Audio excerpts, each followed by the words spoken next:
How's it going, guys? Michael here from MB Fishing. I know I promised that I was gonna start doing videos, but I haven't really gotten the chance to. But I'm gonna do a video for you guys right now since fishing's kind of tough, and yeah, the fishing's tough. It's cold outside, so I'm gonna show you guys all my rod setups. So I have 7 rods to show you guys, but saltwater and freshwater. So I'm gonna start out with this guy right here. This is that focuses, little Shimano Sienna 500 FD, spooled with 6-pound mono on a Field and Stream Inferno, and that's 5 feet 6 inches. I mainly use this rod for mostly just trout in small streams, and I mean, this rod works great. It's a little bit on the lighter side, but I mean, I like it. It's really good. You can see it right there. Next one we got here, this is my main spinning setup for freshwater. This is it's a Daiwa Samurai, so it's a 2500B size reel. I'm sorry if you guys are getting any of these noises from the autofocus on my camera. I don't have an external mic, so that's why. But Daiwa, spooled with 10-pound monofilament, I'm pretty sure, on a 6'6" medium action rod, if that focuses.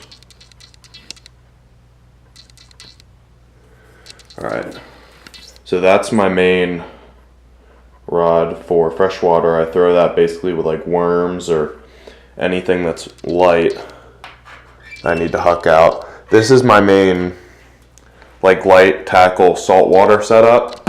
Even though it's rigged for bass right now, I have it I have a worm rigged on there. So I took a couple friends out fishing. You can see they didn't do a very good job taking care of it. You can see the lines off the reel and stuff. But this is another 6'6" Daiwa. This is Daiwa Sweepfire rod, 6'6", medium heavy action, with this reel's a little bit bigger. It's a 4000 2B size Daiwa. I'm not sure what model that is, but this is another great setup. I use this for snook fishing and just about anything else you can think of. Snapper. It's a great rod and reel combo. My next is my bait caster setup for bass. It's kind of a cheap setup since I don't really have the money right now to invest in anything better, but I have a Shakespeare Dimension XLT reel, which I think I bought it used a while ago for like 40 bucks, which I mean, it's a decent reel, but I want to upgrade a little bit. And I also have it on a 6'6" medium action Field and Stream Sportsman IM6 rod, which if I would have known about bass fishing more when I bought this rod, which was when I was a lot younger, I would have ended up buying something a little bit better.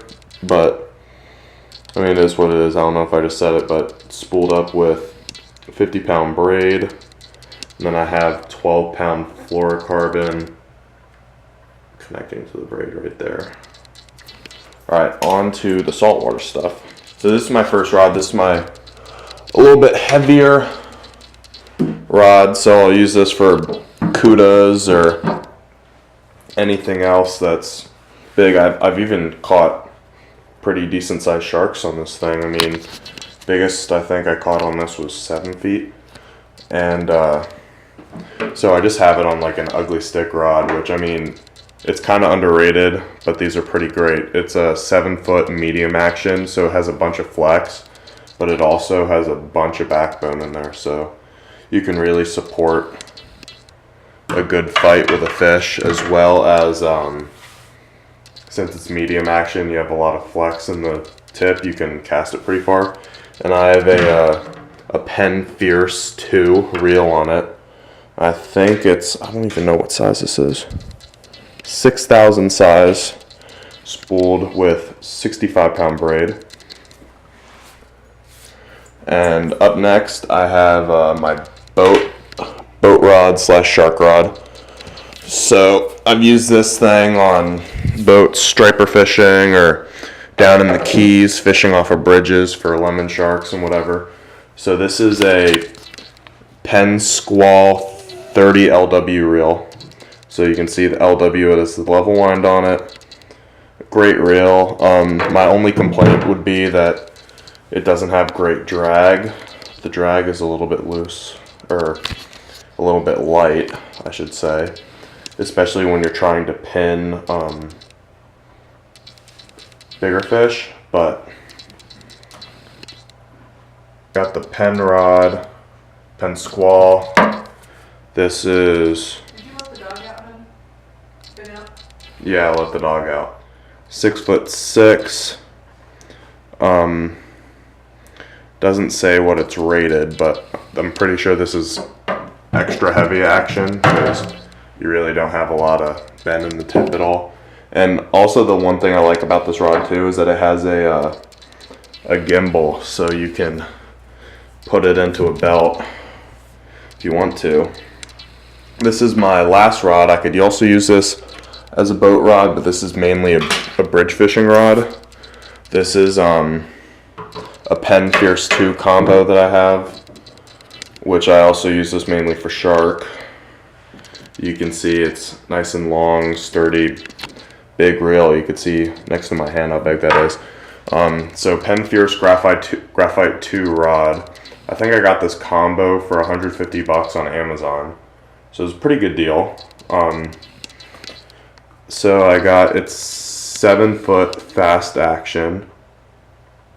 And I'm pretty sure it's extra heavy rated, but it doesn't say on there. And then I have another Penn Fierce 2 reel in an 8,000 size with 50-pound braid on there. Oh, I forgot to tell you guys, for that rod right there, I have that spooled up with like 700 yards of 50-pound braid. And usually with my shark leaders, I end up putting up like anywhere from 100-pound mono to 500-pound mono as a shock leader. I'll put up like 5 feet of that. And this guy's spooled up with like 350 yards of braid, 50-pound braid.